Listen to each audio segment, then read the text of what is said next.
ಪ್ರಧಾನಮಂತ್ರಿಗಳು ಮೊನ್ನೆ ಲೋಕಸಭೆಯಲ್ಲಿ ಭಾಷಣ ಮಾಡುವಾಗ ಅಬ್ಕಿ ಬಾರ್ 400 ಬಾರ್ ಅಂತೇನೋ ಹೇಳಿದ್ರು.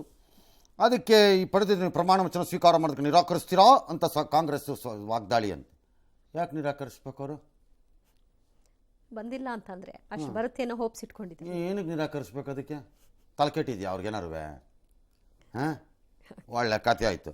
ಅಧೀರ್ ರಂಜನ್ ಚೌಧರಿ 370 ಸೀಟ್ ಬರುತ್ತೆ ಅಂತ ಹೇಳಿದ್ದು ನೋಡಿದ್ರೆ EVM ಗೋಲ್ಮಾಲ್ ಅವ್ರ ಮೇಲೆ ಕೇಸ್ ಹಾಕ್ರಿ. ಎಲೆಕ್ಷನ್ ಕಮಿಷನ್ ಅವರು ಪದೇ ಪದೇ ಪ್ರೂವ್ಡ್ ಒಂದು ಟೆಕ್ನಾಲಜಿನ, ಒಂದು ಸಸ್ಪಿಷನ್ ಅನ್ನ, ಒಂದರ ಇದ್ರ ಅನುಮಾನದ ಬೀಜನ ತುರ್ಕೋಂತ ಈ ವ್ಯಕ್ತಿಗಳ ಮೇಲೆ ಕೇಸ್ ಹಾಕಿ ಒಳಗಾಕ್ಬೇಕು. ನನ್ನ ಪ್ರಕಾರ ಈಗ ನಾನು ಎದ್ದು ನಿಂತ್ಕೊಂಬಿಟ್ಟು ಸಡನ್ಲಿ ಈ ಕಾಂಗ್ರೆಸ್ಗೆ ಕರ್ನಾಟಕದಲ್ಲಿ 135 ಬಂದಿದ್ದು ನನಗೇನೋ EVM ಗೋಲ್ಮಾಲ್ ಹಂಗಿದ್ದಂಗಿದೆ ಅಂದರೆ DK ಶಿವಕುಮಾರ್ ಒಕ್ಕತ್ತಾರ?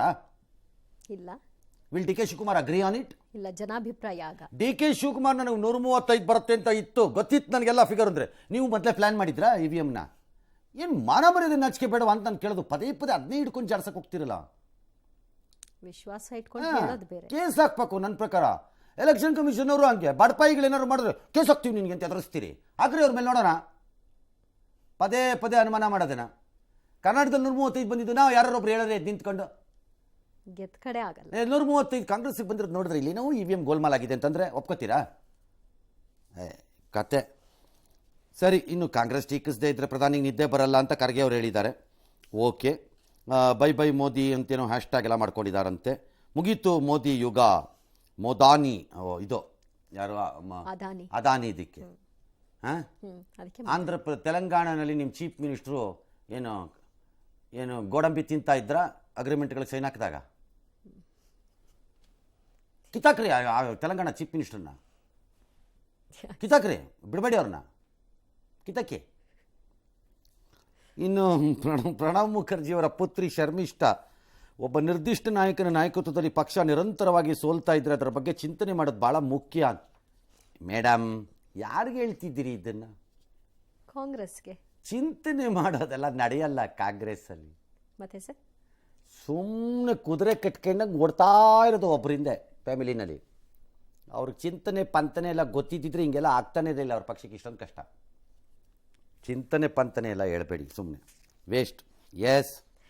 ಇನ್ನು ಉತ್ತರಾಖಂಡ ವಿಧಾನಸಭೆಯಲ್ಲಿ ಏಕರೂಪ ನಾಗರಿಕ ಸಂಹಿತೆ ವಿಧೇಯಕ ಮಂಡನೆಯಾಗಿದೆ. ಸಿಎಂ ಪುಷ್ಕರ್ ಸಿಂಗ್ ಧಾಮಿ UCC ವಿಧೇಯಕವನ್ನು ಮಂಡಿಸಿದ್ರು. ಬಿಜೆಪಿ ಶಾಸಕರು ಒಂದೇ ಮಾತರಂ ಜೈ ಶ್ರೀರಾಮ್ ಅಂತ ಘೋಷಣೆ ಮೊಳಗಿಸಿದ್ರು. UCC ವಿಚಾರವಾಗಿ ವಿಪಕ್ಷಗಳು ಗದ್ದಲ ಎಬ್ಬಿಸಿದ್ವು, ಒಂದಷ್ಟು ಪ್ರಶ್ನೆಗಳನ್ನ ಕೇಳಿದ್ವು. ಈ ಹಂತದಲ್ಲೂ ಕೂಡ ಗದ್ದಲ ಏರ್ಪಡ್ತು. ಕಾಂಗ್ರೆಸ್ ಹೇಳುತ್ತೆ ನಾವು ಏಕರೂಪ ನಾಗರಿಕ ಸಂಹಿತೆ ವಿಧೇಯಕನ ವಿರೋಧಿಸ್ತಿಲ್ಲ. ವಿರೋಧಿಸಿದ್ರೆ ಮುಗೀತು ಕತೆ.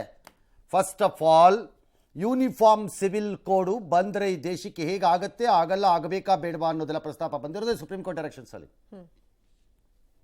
First point. ನಂಬರ್ 2, UCC ಇಂದ ನಿರ್ದಿಷ್ಟ ಒಂದು ಸಮುದಾಯದ ಮೇಲೆ ಟಾರ್ಗೆಟ್ ಅಂತ ಕೆಲವರ ವಾದ ಇರಬಹುದು ಅಂತ ಇಟ್ಕೊಳ್ಳೋಣ. ಮುಸ್ಲಿಂ ಅಂತ ಅದು ಇರಬಹುದು ಅಂತಾನೆ ಇಟ್ಕೊಳ್ಳೋಣ. ಅದರಲ್ಲಿರೋ ಹೆಣ್ಣು ಮಕ್ಕಳಿಗೆ ನ್ಯಾಯ ಸಿಕ್ಕಬಾರ್ದು ಅಂತ ಹಂಗಾರೆ ಯಾರು ಹೇಳಿ ನೋಡೋಣ. ಯಾಕೆ ಸಿಕ್ಕಬಾರ್ದು? ಅಂದರೆ ಗಂಡಸರು ವ್ಯವಹಾರ ಎಲ್ಲ ಏನೀಗ ಜಾಗ ಕೊಟ್ಟರೆ ಇಲ್ಲಿ ಹಿಂದೂನಲ್ಲೂ 4 ಮದುವೆಗೆ ರೆಡಿ ಆಗ್ಬಿಟ್ಟಿದ್ದೀರಾ ಎಲ್ಲ ಗಂಡಸರು? ಯಾರ್ಯಾರಪ್ಪ ತಯಾರಿ ಇರೋರು ಬರ್ರಪ್ಪ ಮುಂದಕ್ಕೆ. ಹಿಂದೂಗಳಲ್ಲೂ ಅವಕಾಶ ಕೊಟ್ಟರೆ ಓಡಿಸೇ ಬಿಡೋಣ, ನೋಡೇ ಬಿಡೋಣ ನಾವು ಒಂದು ಲೈಫಲ್ಲಿ ಅಂತಂತ 3 ಮದುವೆನಾ? ಹಾಗಾದ್ರೆ ಅಲ್ಲಿ ಹೆಣ್ಣು ಮಕ್ಕಳಿಗೆ ನ್ಯಾಯ ಬೇಡವಾ? ಅಲ್ಲಿ ಹೆಣ್ಣು ಮಕ್ಕಳಿಗೆ ಆಸ್ತಿನಲ್ಲಿ ಹಕ್ಕು ಬೇಡವಾ? ಆ ಹೆಣ್ಣು ಮಗಳಿಗೆ ರಕ್ಷಣೆ ಬೇಡವಾ? ಸಮಾನತೆ ಅದು ಬೇಡ ಹೇಳ್ರಪ್ಪ, ಯಾರು ಒಬ್ರು ನೋಡೋಣ. ಅಲ್ಲಿ ಹೆಣ್ಣು ಮಗಳನ್ನ ಡಮ್ ಡಮ್ ಡಮ್ ಅಂತ ಮನೆಗೆ ಕಳಿಸ್ಬೋದಾ? ಯಾಕಾಗಬೇಕು? ಅಲ್ಲಿ ಗಂಡಸರಿಗೆ ಕಷ್ಟ ಆಗಬಹುದೇನೋ, ಹೆಣ್ಮಕ್ಳಿಗೆ ಅವ್ರಿಗೆ ಲಾಭ ಸಿಗುತ್ತೆ. ಏಕರೂಪ ನಾಗರಿಕ ಸಂಹಿತೆಯನ್ನು ಅವ್ರು ತರಕ್ಕೆ ಟ್ರೈ ಮಾಡ್ತಿದ್ದಾರೆ. ಲಿವ್ ಇನ್ ಸಂಬಂಧಕ್ಕೆ ನೋಂದಣಿ ಕಡ್ಡಾಯ ಮಾಡಿದ್ದಾರೆ. ಯಾಕೆ ಮಾಡಿದ್ದಾರೆ ಲಿವ್ ಇನ್ ರಿಲೇಷನ್ಶಿಪ್ಗೆ ನೋಂದಣಿಯನ್ನು? ಕತೆ ಕಾಯಕ್ಕೆ ಮಾಡಿಲ್ಲ ಅವ್ರುಗಳು, ಅವರು ಬುದ್ಧಿವಂತರಾಗೆ ಮಾಡಿದ್ದಾರೆ ಅದನ್ನು. ಈ ದೇಶದಲ್ಲಿ ನಿಮ್ಗೆ ಇಷ್ಟ ಇದೆಯೋ ಇಲ್ವೋ ಅದೊಂದು ಸಂಸ್ಕೃತಿ ರೂಪದಲ್ಲಿ ಕಲ್ಚರ್ ಆಗಿ ಬಂದ್ಬಿಟ್ಟಿದೆ ಲಿವ್ ಇನ್ ರಿಲೇಷನ್ಶಿಪ್ಸ್.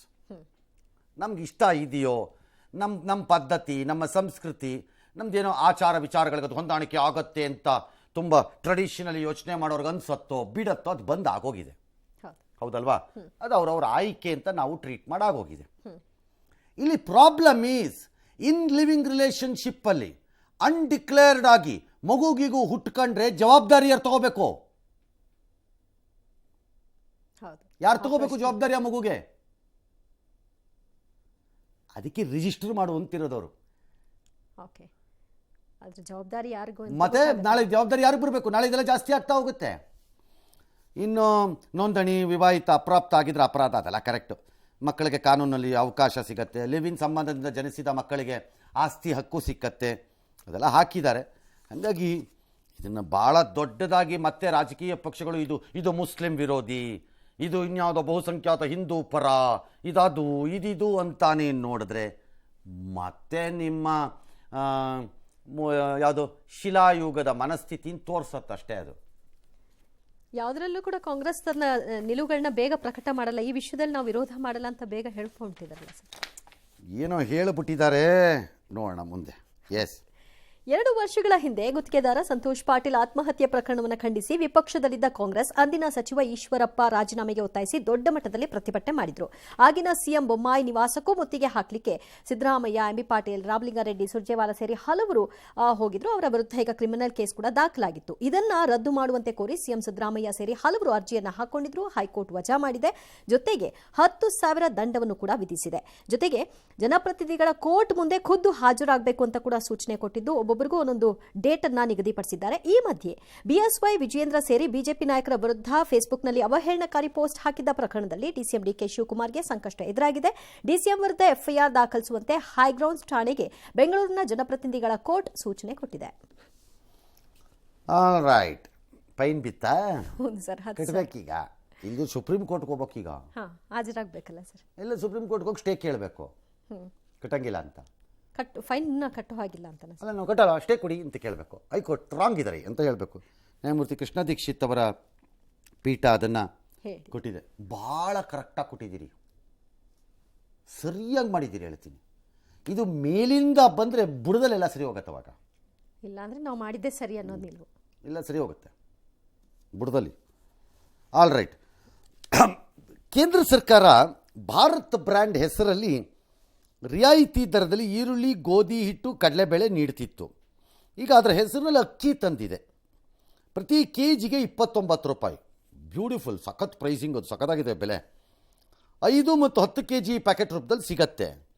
ಇದನ್ನು ಇವತ್ತಿಂದ ಮಾರಾಟ ಬೆಂಗಳೂರಲ್ಲೂ ಸ್ಟಾರ್ಟ್ ಮಾಡಿದ್ದಾರೆ. ಮಾಜಿ ಸಿ ಎಂ ಯಡಿಯೂರಪ್ಪನವರು ಇದನ್ನು ಚಾಲನೆ ಕೊಟ್ಟಿದ್ದಾರೆ. ಅಲ್ಲೇ ಯಡಿಯೂರಪ್ಪನವರಾ? ಓಹೋ, ಸರಿ. ಕೇಂದ್ರೀಯ ಭಂಡಾರ ಮೂಲಕ ಈ ಅಕ್ಕಿ ಮಾರಾಟ ಮಾಡ್ತಾರಂತೆ. 5 ಲಕ್ಷ ಟನ್ ಮಾಡಿದ್ದಾರೆ, ರಿಲೀಸ್ ಮಾಡಿದಾರಂತೆ. ಇದನ್ನು ಇ ಕಾಮರ್ಸ್ ಅಲ್ಲದ್ರಲ್ಲೂ ಬುಕ್ ಮಾಡಿ ತಗೋಬಹುದು ಅಂತೆಲ್ಲ ಹೇಳಿದ್ದಾರೆ. ರೇಟ್ ಭಾಳ ಚೆನ್ನಾಗಿದೆ, 29 ರೂಪಾಯಿ ಕೆ ಜಿ. ನನಗೊಂದೇ ಒಂದು ಭಯ ಕಾಡ್ತಿದೆ. ಡೆಫಿನೆಟ್ ಆಗಿ ಅದಕ್ಕೇನೋ ಕ್ರಮ ಮಾಡ್ಕೊಂಡಿರ್ತಾರೆ ಅಂತ ಅನ್ಸುತ್ತೆ. ಈ ಇ ಕಾಮರ್ಸಲ್ಲೋ ಭಂಡಾರಲ್ಲೋ ಸಿಕ್ಕತ್ತೆ ಅಂದಾಗ ಕೆಲವು ಕಿತಾಪತಿಗಳು 29 ರೂಪಾಯಲ್ಲಿ ತಗೊಂಡು ಪಾಲಿಶ್ ಮಾಡಿಸ್ಬಿಟ್ಟು 80 ರೂಪಾಯಿ ಮಾರ್ಕೆಟಲ್ಲಿ ಮಾರ್ಬಿಟ್ಟಾರು. ನೋಡ್ಕೊಳ್ಳಿ, ಕಳ್ಳ ಗಿರಾಕಿಗಳು ಇರ್ತಾರೆ. ನೀವು ನೋಡ್ಕೊಳ್ಳಿ ಒಂಚೂರು. ಇಲ್ಲ, ಏನಾದರೂ ಒಂದು ಮಾನದಂಡ ಇರಬೇಕು. ಏನೋ ಇರ್ಬೋದು ಅನ್ಸತ್ತೆ, ಮೋಸ್ಟ್ಲಿ ಇರುತ್ತೆ. ನನ್ನ ಪ್ರಕಾರ ಇರಲಿಕ್ಕಿಲ್ಲ ಅಂತಲ್ಲ.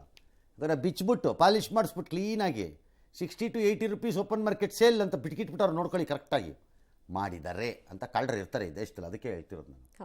ಕಳ್ರಪ್ಪ ನಮ್ಮ ಪಡಿತರ ಅಂಗಡಿಗೆ ಹೋಗೋ ಲಾರಿನೇ ಹೋಗಿ ತಗೊಂಡು ಹೋಗಲ್ಲ, ಹಂಗೆ ಎತ್ಕೊಂಡು ಹೋಗ್ಬಿಡ್ತಾರೆ ಲಾರಿನ. ಗೋಡೌನ್ಗೆ ಹೋಗೋದೇ ಇಲ್ಲ, ಇದು ಬಿಡ್ತಾರ. ಈ ಕಾಮರ್ಸ್ ಚುಚ್ಚಿದ್ದೆ, ತರಿಸಿದ್ದೆ, ಪಾಲಿಶ್ ಹಾಕ್ಸಿದ್ದೆ, ಮಾರಿದ್ದೆ ಮಾಡ್ಬಿಡ್ತಾರೆ. ಆಮೇಲೆ ಕಳ್ಳರು 29 ರೂಪಾಯಿ is a damn good price. ಎಲ್ರಿಗೂ ಅನುಕೂಲ, ವೆರಿ ಗುಡ್ ಪ್ರೈಸಿಂಗ್. ಅದು ಅಕ್ಕಿ ಕ್ವಾಲಿಟಿ ಗೊತ್ತಿಲ್ಲ ಹೆಂಗಿದೆಯೋ ಏನೋ, ಒಂದ್ಸಲ ತಗೊಂಡು ನೋಡ್ರಿ. ಏನಕ್ಕೆ ಇಲ್ದಿದ್ರು ದೋಸೆ ಇಡ್ಲಿಗೆ ಆಗ್ಬೋದು, ಟ್ರೈ ಮಾಡಿ. ಅನ್ನ ಆಗದೆ ಇರ್ಬೋದು, ಪಲಾವ್ ಗಿಲಾವ್ಗೆಲ್ಲ ಆಗ್ಲಿಕ್ಕಿಲ್ಲ. ದೋಸೆ ಇಡ್ಲಿಗೆ ಆದರೂ ಆಗ್ಬೋದು, ಇದು ಪಲಾವ್ಗೂ ಆಗ್ಬೋದು, ಗೊತ್ತಿಲ್ಲ. ಚೆಕ್ ಮಾಡಿ ನೋಡೋಣ ಹೇಗಿದೆ ಕ್ವಾಲಿಟಿ. ಕ್ವಾಲಿಟಿ